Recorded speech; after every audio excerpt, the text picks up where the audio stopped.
All right, and welcome back to the Box Score Network YouTube channel. This is going to be a YouTube exclusive. This is our MLB May Team of the Month.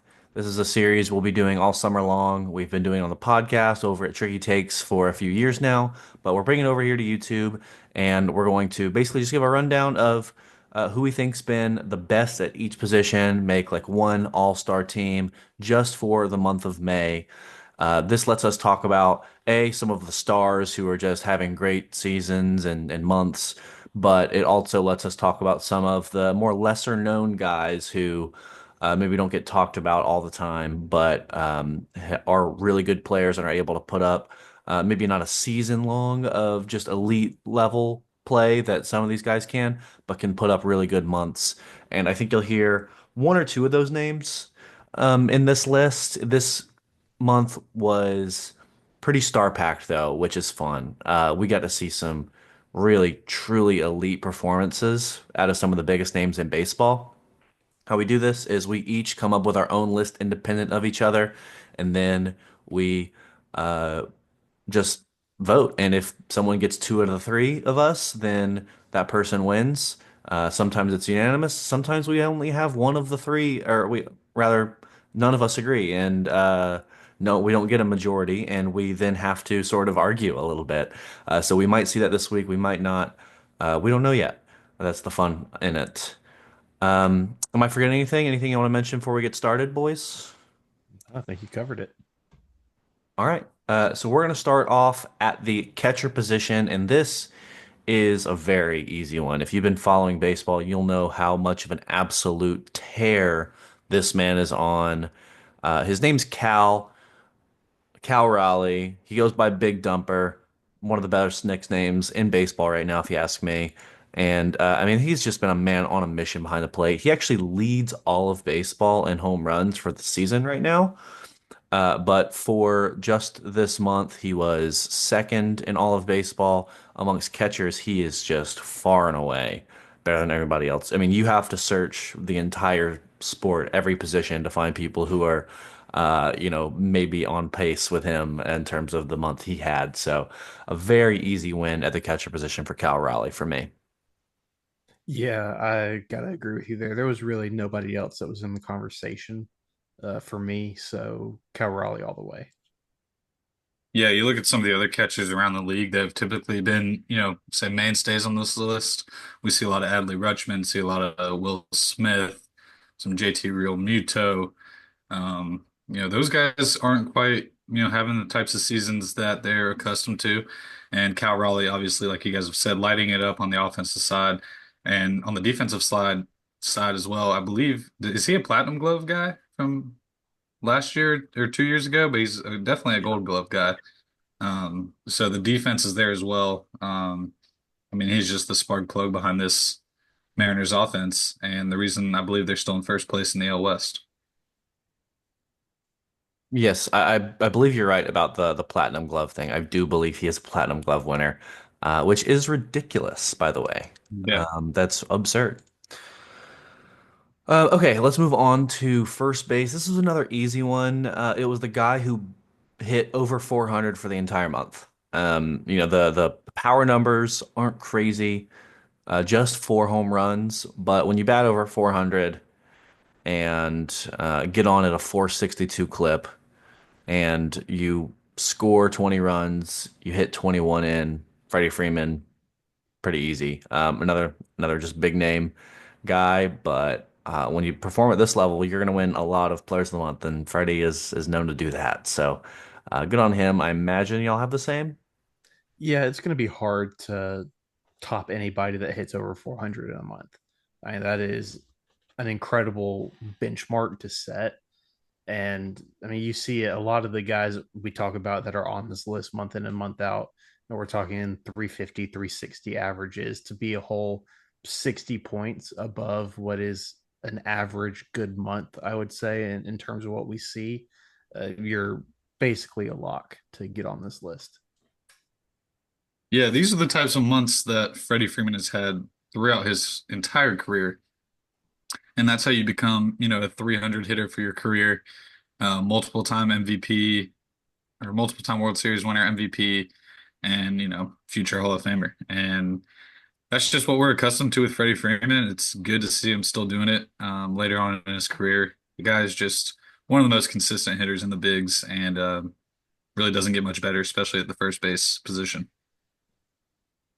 Yeah, I mean, you said it great there. He is like Mr. Consistent to me in baseball over the past decade, probably, when he sort of cemented Yeah, himself as like a real uh, a real top problem. end talent. Yeah.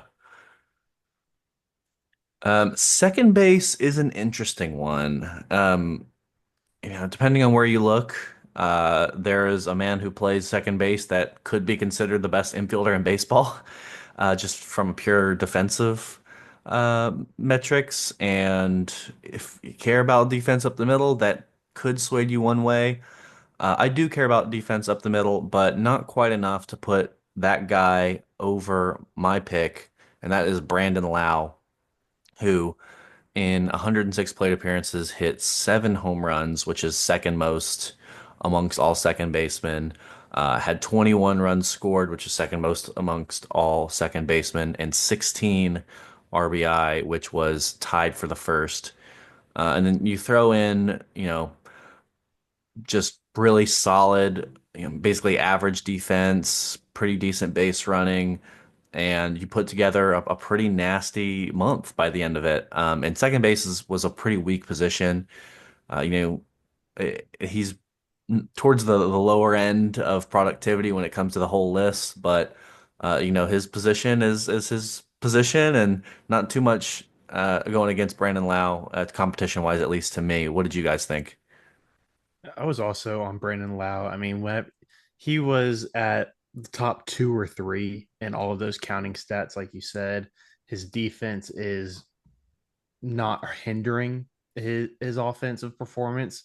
That doesn't take anything away. He's a slightly above average defender, I would say. And then the average numbers are where it starts to look a little bit weaker, but that's just the position as a whole. Like you kind of mentioned, he's still up there in the upper third at that. So bringing all of that together, it made it fairly easy for me to go with him as well.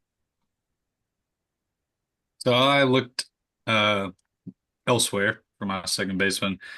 I went with Brendan Donovan, a guy didn't have as much pop from the plate as a guy like Brandon Lauer, Ketel Marte, who had 7 and 8 home runs. He only had one, only 7 RBIs. But when I look at what I want out of a second baseman offensively, like the power numbers aren't as impressive to me or as important to me.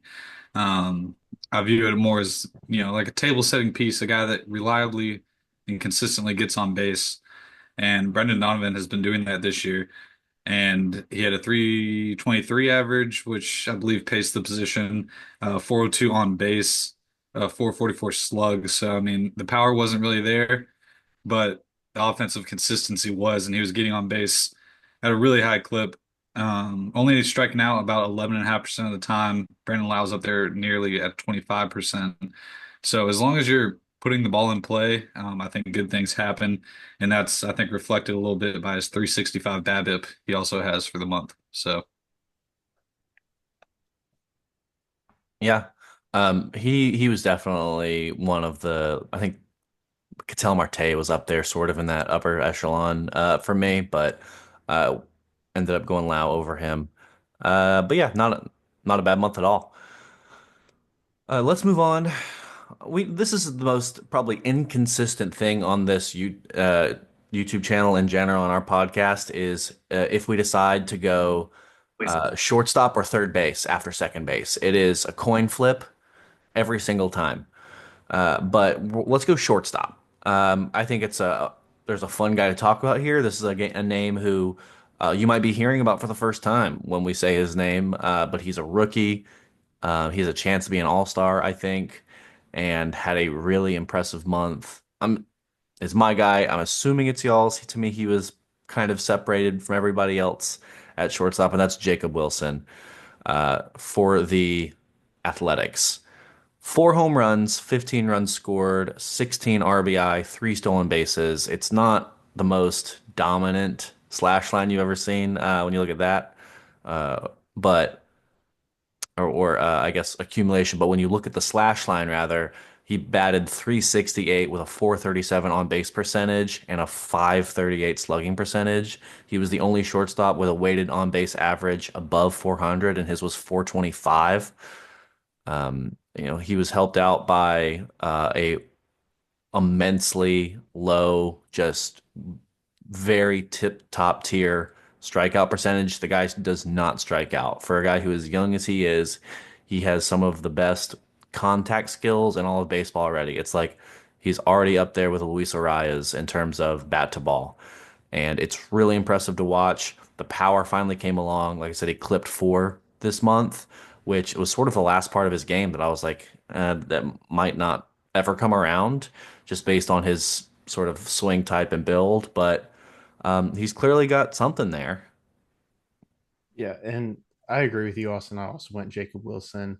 Seeing the home run numbers come up because I don't think he had hit one in his career yet before this month. So Right. seeing that come up as well as all the other stats just kind of accumulating as we kind of are becoming a little bit more accustomed to for him. And then also the other thing, whenever you've got a BABIP, which is batting average on balls in play, that is 4 points off of what your batting average is, you know that you're doing something right as a batter. It's incredible for those two numbers to be so close together. You don't see anything that's that consistent, and it's just incredible. And the fact that they're both up above that 350 mark is incredibly impressive as well. Yeah, I was going to mention the BABIP too because I thought that was interesting. He's not just getting lucky out there. He's putting the ball in play. And then yeah, the strikeout numbers have been, insane since back to his days at Grand Canyon University. Mhm. That was really his calling card, was just the bat to ball ability. And yeah, definitely the power surge this month. I say power surge, 4 home runs, but definitely would consider that a power surge for him. And excited to what like where he's gonna what I'm excited to see what type of player he ends up being. Like, is he gonna be the next Luis Arias, or is he gonna continue to develop, maybe gain a little more pop and be a guy that could be like, consistently in like the 10 to 15 home run range. We'll see. But yeah, really excited about his future, and I think he deserves this spot here. And let's see, we make a jump now on my board from a rookie to a probable Hall of Famer. This was a guy who it doesn't really show up on the stat sheet. I mean, it shows up when you look at his stats and how impressive they were. But he had I believe, a 21 or 22 game hit streak during the month. It's Jose Ramirez, 5 home runs, 22 runs scored, 14 RBI, 8 stolen bases. Um, he had the same amount of walks as strikeouts on the year. His BABIP at 400, for his average to be at 386. I mean, you got to have a BABIP of 400 to go on like a 20 plus game hitting streak. That just kind of got to get a little bit lucky in there at times. But I think the most impressive thing is to go on a um, a hitting streak like that and still have a like your slug is 634. Like he's not doing it with just sort of the dink and dunks. He's hitting for power. 5 home runs isn't, like an insane number, but plenty of extra base hits. And the base running thing will always bring a smile to my face. He's a guy every year. I expect to put up 30 or 40 stolen bases. He's a guy who could go 40-40. He might, I mean, he could be like I don't know who the oldest to go 40-40 is. Maybe like Alfonso Soriano when he did it in like '06. But it wouldn't surprise me if Jose Ramirez at some point in his career becomes the oldest player to go 40-40. Yeah, and he's a guy that you look at him, you don't really see the speed, but I think part of it is just his base running aggression and his knowledge of like the pitchers that he's facing and where he can go because he always gets great jumps too if you actually watch his games. So, but yeah, a 22 game hit streak is another. It's one of those things where you see that, and that's pretty much going to get you a nod on this list. It's just incredible performance. Yeah, and there's so many times where Ramirez is like taking an extra bag and, just taking advantage of, I wouldn't say laziness, but just like maybe some lack of awareness from defenses at times. And he's not the fastest guy in the world, but he is going to be aggressive and he is going to, take that extra bag when he can. And then, yeah, the 40-40, he flirted with it really hard last year, came up just short. And so I just think, I mean, I think he's a no doubt Hall of Famer when you look at the style of game he plays and how hard he plays. Will the counting stats back it up? I think so. Um, so yeah, I mean, J Ram consistently one of the best players in the league every year, and he's really picking it up here now towards middle of the season. I think he's one of the most slept on stars of the league. Every year, man. I mean, it's always talked about. Yep, consistently. Part of it's just playing in Cleveland, Yeah. Yeah, but part of it's also just his personality. He's not like a flashy guy at all. Just kind No, of very low posts, key. yeah, and does his thing. good changeup. Go change up. Um, on to center field. So if you're not familiar with how we do our outfield, we do one center fielder and then two other outfielders. They can be any of the three positions, but you have to have a center fielder in your outfield. I think that's really important. You got a guy have a guy who you feel can go get it and play defense. And boy, is there one in baseball right now. Potentially the greatest defensive center fielder to ever play the sport. Pete Crow Armstrong, he is incredible. He makes plays. If you don't follow the Warmonger on Twitter slash X, that is a follow recommended by me. He posts a lot of defensive highlights from outfielders with their sort of catch probabilities.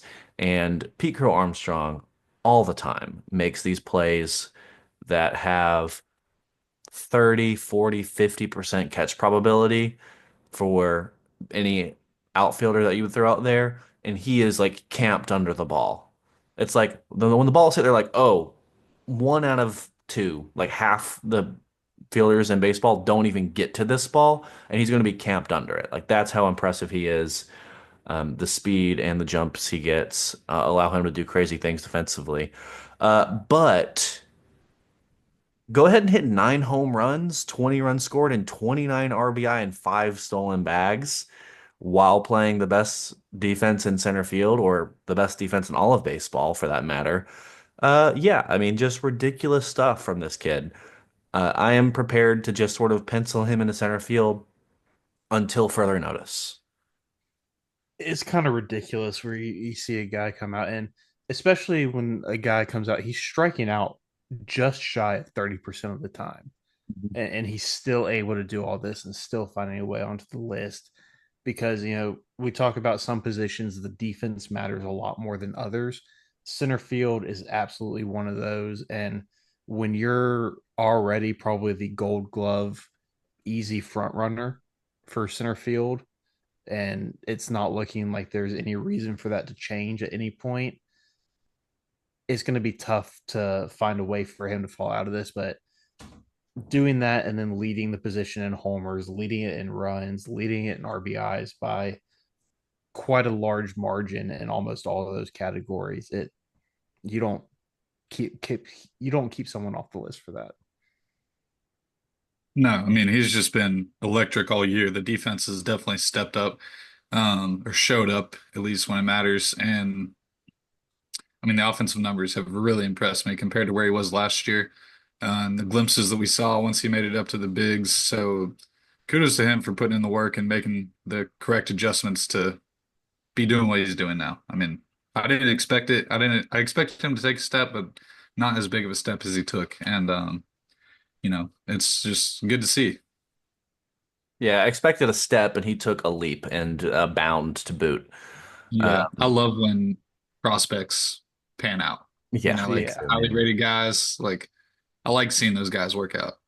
Me too. It's also fun to see sort of the more underrated guy, like who the hell's this? What the hell he doing? But like Jack Caglione just got caught. I know, obviously, Florida fan, you want him to have success, but like just a guy who is expected to dominate. We'll see. I hope he can come up um, and dominate like that. But let's move on to the obligatory Aaron Judge, who do I even need to tell you? the numbers, or can I just say, hey, Aaron Judge did Aaron Judge things?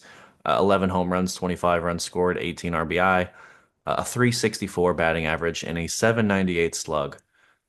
It is just ridiculous at this point. I am sort of over talking about it because it is just, it's like mundane. Like he rolls out of bed and is the greatest hitter that I've ever seen.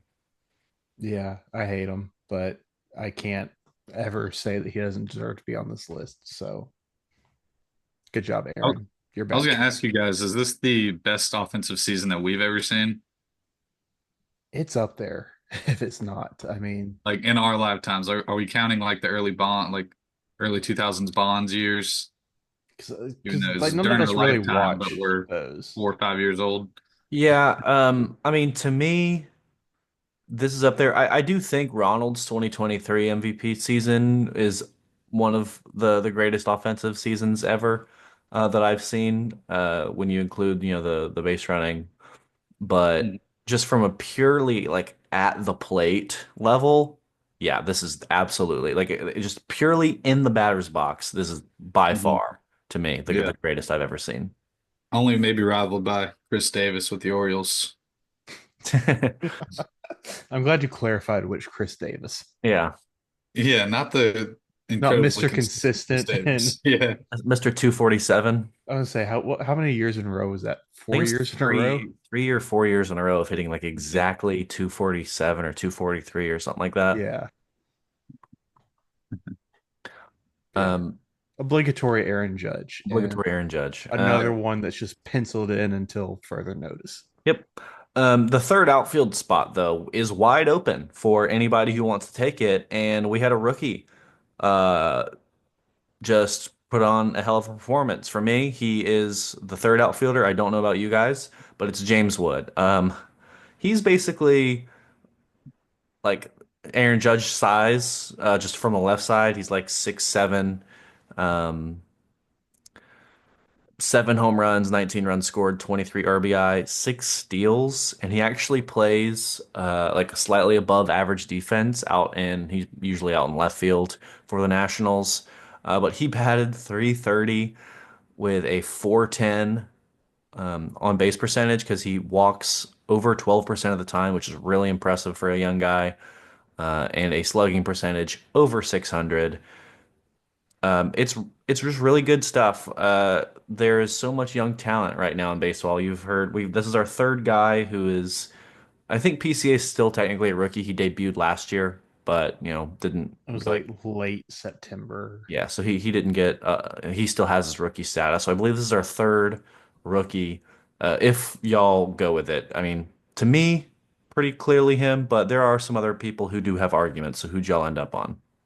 Yeah, he was who I picked as well, and I think if we did it, he was one of the guys I picked in our Rookie of the Year potential candidates list. So he's one I've been watching for a little while now, and this is where I expected him to be, and I did also pick him. But I'm very excited to see him come up. He's an electric prospect. Obviously, he was one of the ones that did have higher expectations coming up. He was a higher draft pick than some of these other guys, but this is what you want out of your young guy. I mean, he is looking and kind of blossoming into a left-handed Aaron Judge. Is his build and his profile type with better defense. So if he can keep that up, then we'll probably be talking about him a lot more on this list in years to come. Yeah, I mean, I just mentioned about how I like seeing when prospects pan out. And as much as so far Dylan Cruz has not worked out quite as well as they'd hoped for, James Wood certainly has. Um, yeah, I mean, really for me, like coming into it, James Wood walking 12% of the time as a guy that's 6'7" is really impressive. Um, 330 average, the power's there with 7 homers. He can steal some bags, play some good defense. I mean, the guy's just got all the tools, and to see him put it together and really be consistent for, say a month span, he's been, good for the most part of the year. So, really happy to see that. I think the Nationals have the potential to have one of the best outfields in the league if Dylan Cruz ends up panning out. So it's gonna be really fun to watch them. And there's another guy they got coming up as well, Robert Hassel, um, who has seen some time up this year so far. But James Wood has been dominant so far and every bit of what the Nationals had hoped he would be. And so yeah, he's definitely got this spot for me. At DH, we've got Shohei Ohtani. I'm just going to go ahead and say this is who y'all have because he hit 15 home runs with 31 runs scored and 27 RBI. Throw in two stolen bases and a batting average over 300 and a slugging percentage nearly 800. And the name, honestly, just like, everything he does is magnificent. He started throwing again. He threw a like a bullpen the other day and looked gross. Obviously, no, hitting and things like that to go up against, but uh, it's scary to think of the Dodgers getting this guy back on the mound with their already really good pitching. Um, yeah, this is absurd. He had a fantastic month. And there were some other guys who really gave him a run for his money. Even with 27 RBI, he was only tied for second in the RBI department, but 31 runs scored was, I think, like eight above anyone else at the DH spot. So if you were looking for any sort of wiggle room to want to go anyone else, he had a hard time justifying it, I think. Yeah. I wanted to try to find any case I could possibly give Rafael Devers to put him on the board, but how do you compete with Shohei? And Yeah. what are we going to do if he has an absurd pitching and hitting month? Are we just going to give him both? Yeah. All right. Yeah, I mean, Because I guess so. that is very likely a potential outcome if he gets back healthy and consistently pitches on the mound again. Yeah, Devers was a guy that I was really considering putting in the spot. And Connor, it seems like every month we have a Red Sox that just narrowly gets edged out of this list. And unfortunately, it was him this month. Yeah, well, that's fine. The Red Sox don't win anything anymore. Let's keep the mood chipper here, fellas. You're right. Um, okay, let's move on to pitching. And starting pitching, there is a very clear, and there's like a guy right now, really two, maybe both reigning Cy Young winners, if we're being honest. But to me, Tarek is like the best pitcher in baseball. But I think he barely got edged out by Chris Bubich. And this is on the technicality that Bubich had one less start, which I'm not holding him against. On a like start for start basis, Bubich threw better, I think. Not necessarily as dominant because he doesn't have quite the strikeout stuff. And I mean, Skubal just dominates when he's on the mound. Bubic doesn't have that sort of level of dominance, but he gets it done. A 0.56 ERA in the month in those five starts, and he went 32 and a third total innings over the course of those five starts. So, going over six per is really nice. That's a threshold that I like to see guys hit for me. So he reaches that. The Ks per nine is really good at over nine. The walks per nine is under three, which is, I mean, I don't have to see the super low walks per nine, but it's nice when it's under three. Um, and sort of the just overall ability to prevent runs. 97.7% left on base rate is how you dominate games. The guys you get on, you got to keep them on base. Don't let them get in. Um, and he did that really well this month. Very underrated pitcher for the Royals is Bubich. I'm not expecting y'all to go with him, but did either of you? I did. We got one. Yeah, got me in. Um, yeah, I mean, mainly just the dominant ERA, the keeping the guys on base. I know Tarek Skubal is going to be a guy that is listed quite a few times over the year, probably for our pitcher of the month. So when a guy has a, I would say unexpected month, as Bubic had, like to give him the nod. So give it to Chris Bubic here. Yeah, I did hold the extra 9 innings that Skubal had over Bubic against him, as well as just, I mean, the Ks per nine, as well as the walks per nine. He blew him out in both those categories. And so, yeah, the ERA is a little bit higher, but he also threw more innings, had more opportunities and stuff. But I don't hate Bubic getting the nod here. It's incredible to go an entire month and only have a 0.56 ERA. That's something you just don't really see very consistently from anybody. And yeah, it's an impressive month. We'll see Scooble a lot more. So I don't care that he's not on the list. Yeah, Scooble will get his had plenty of time in the spotlight last year, and we'll get it. I can almost guarantee you, and barring injury, we'll get it at least once for the rest of the year.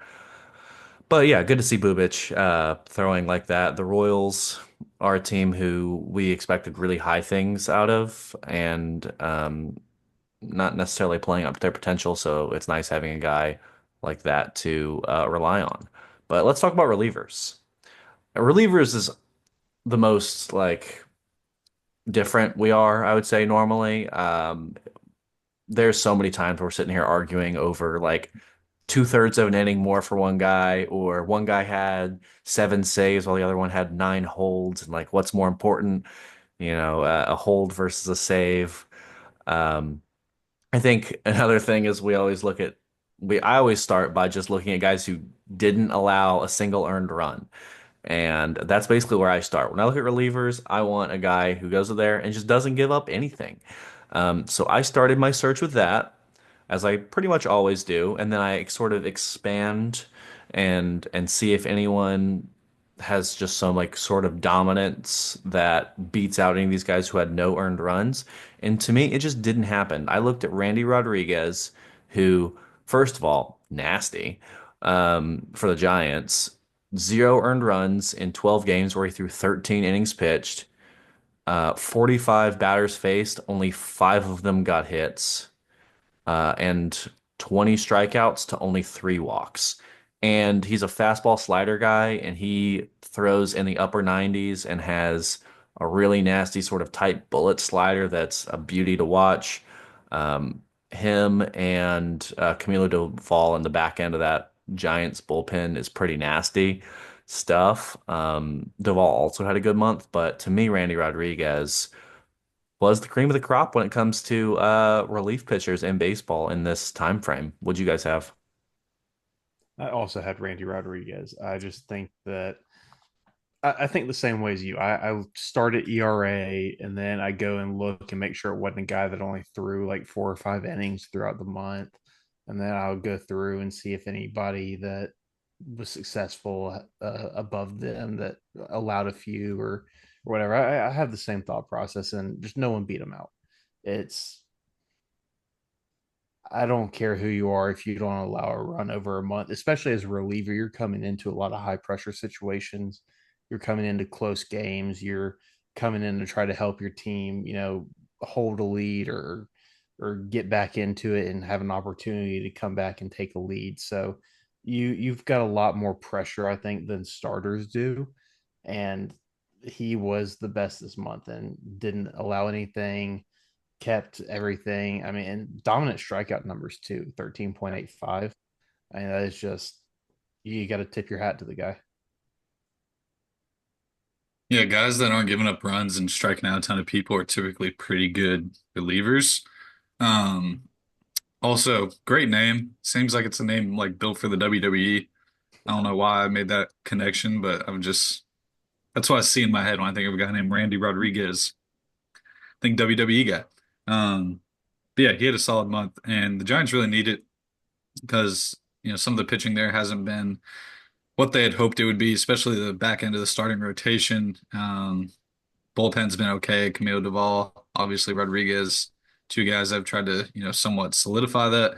So I think the month he put up was really impressive, no earned runs, and just wasn't pitching. Um, a few innings here or there. He was a consistent, mainstay in their bullpen and playing in most games. So I'll give him the edge here as well. So I agree with you guys. We don't triple down go unanimous on a reliever very often, so I would say that's the least common position we do. I Absolutely. agree, and that just tells you he had a really good month to get that from us. Okay, that's our team of the month, everybody. Catcher through relief pitcher, all of them. If you have anybody you think we snubbed, let us know in the comments. As always, subscribe, check out the other shows here on Backscore Network, and check out our podcast, Tricky Takes, right there. And we'll see you next time. Thanks so much. Peace out. Later.